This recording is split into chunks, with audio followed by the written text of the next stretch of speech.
Assalamualaikum warahmatullahi wabarakatuh. Perkenalkan nama saya Fatur Al-Hafiz, kelas 3D, NIM saya 210301555.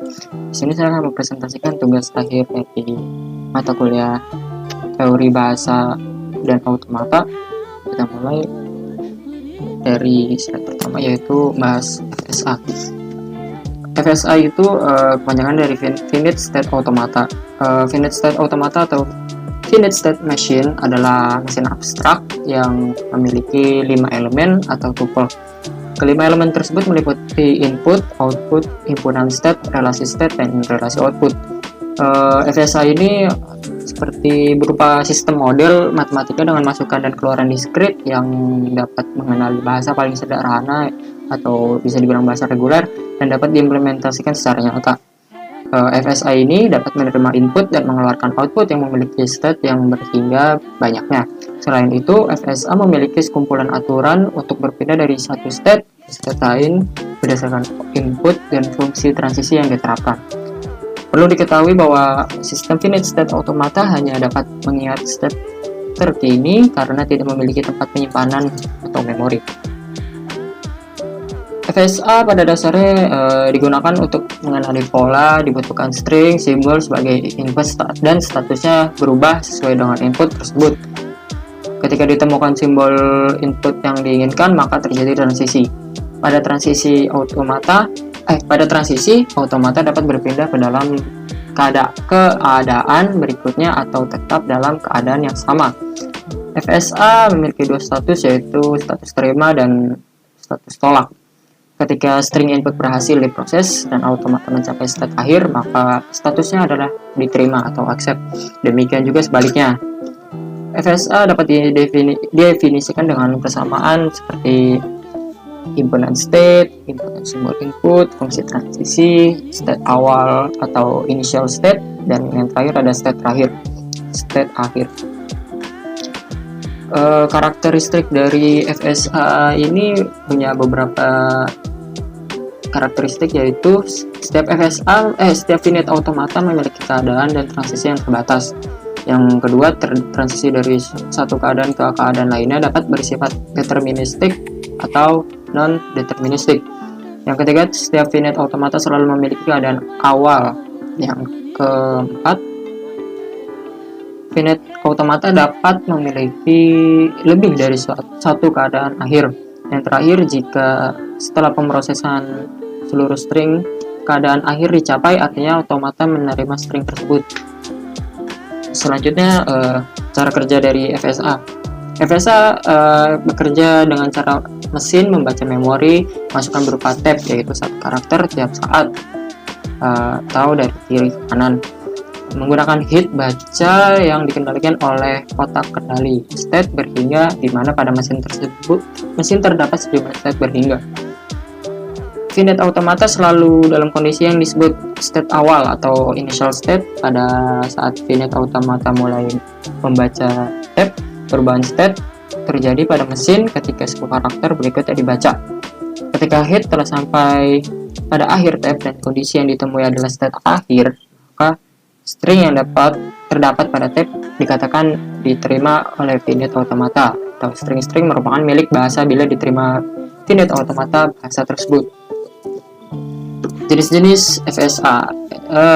State finite automata dapat dibagi menjadi dua jenis, yaitu ada DFA atau deterministic finite automata, yang kedua NFA atau non-deterministic finite automata. Kedua finite automata ini di atas mampu mengenali himpunan reguler secara presisi. Dengan demikian, kedua finite automata itu dapat mengenali string-string yang ditunjukkan dengan ekspresi reguler secara tepat. DFA dapat menuntun recognizer atau pengenal lebih cepat dibandingkan NDFA. Namun demikian, DFA berukuran lebih besar dibanding NDFA yang ekivalen dengannya. Lebih mudah membangun NDFA dibanding DFA untuk suatu bahasa, namun lebih mudah mengimplementasikan DFA dibanding NDFA. Kita bahas ke DFA, deterministic finite automata. Dalam DFA, untuk karakter input tertentu, mesin hanya dapat menuju satu state, dan fungsi transisi dipakai pada step-step untuk step simbol input.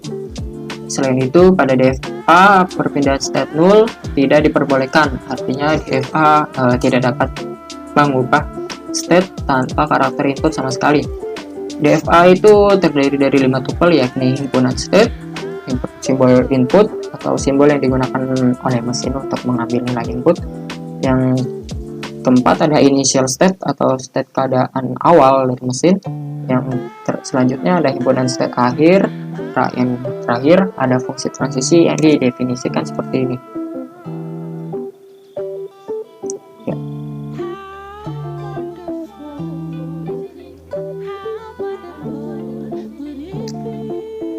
Yang terakhir ada NFA.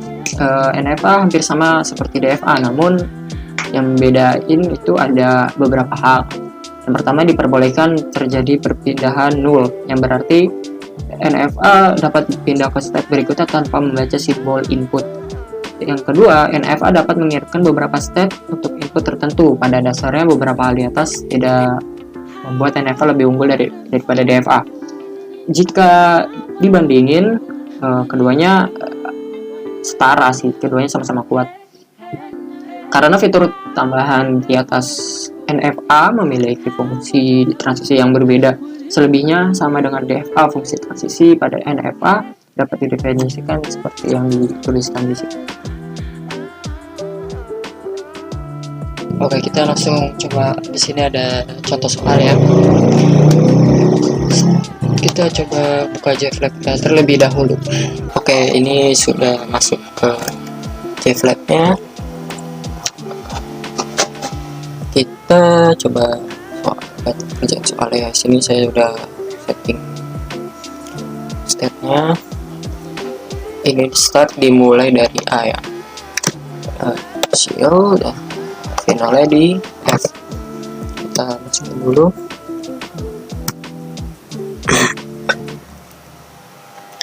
A ke D 0, D ke E itu 1, B ke D itu 0, D ke A1,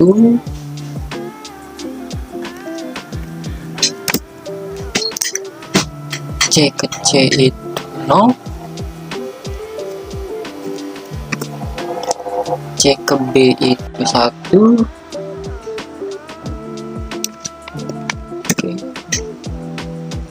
biar kelihatan pusing aja. Nah, C tadi sampai mana? C ke B. Oke, D ke D itu 0,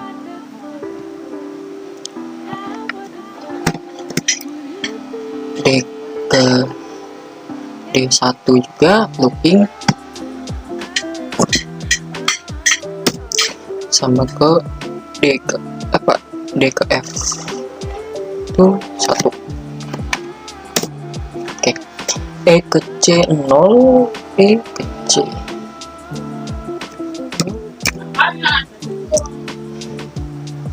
C ke F1,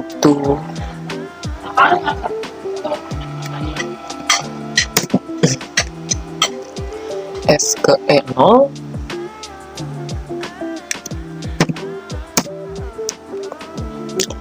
E ke D1.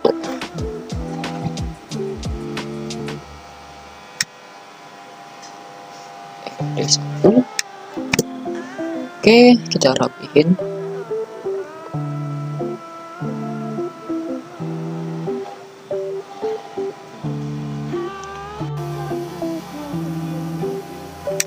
Seperti ini ya.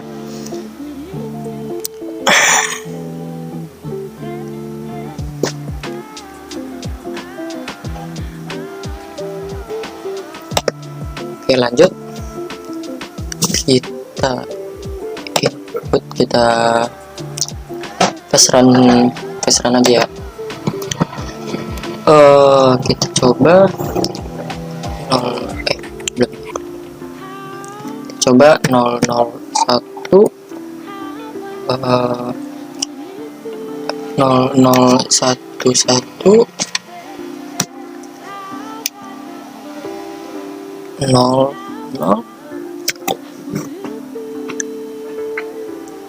Nah, oke. Nah, ini diterima ya, ada pergerakan.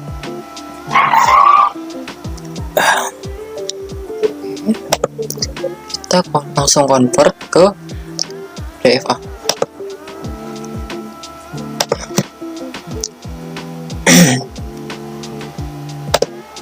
Oke, seperti ini. Kita rapihin dulu ya.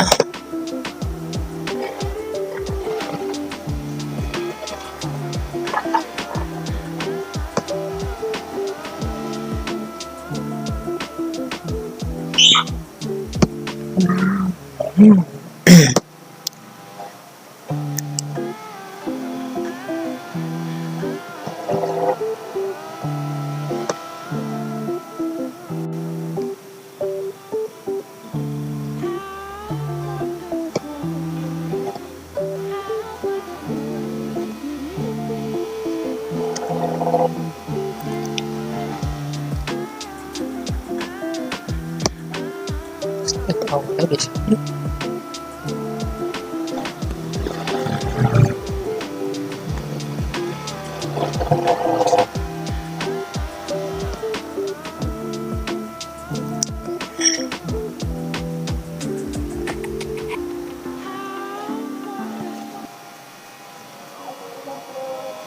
Ya, jadi seperti ini. Sekian dari saya, kurang lebihnya mohon maaf. Assalamualaikum warahmatullahi wabarakatuh.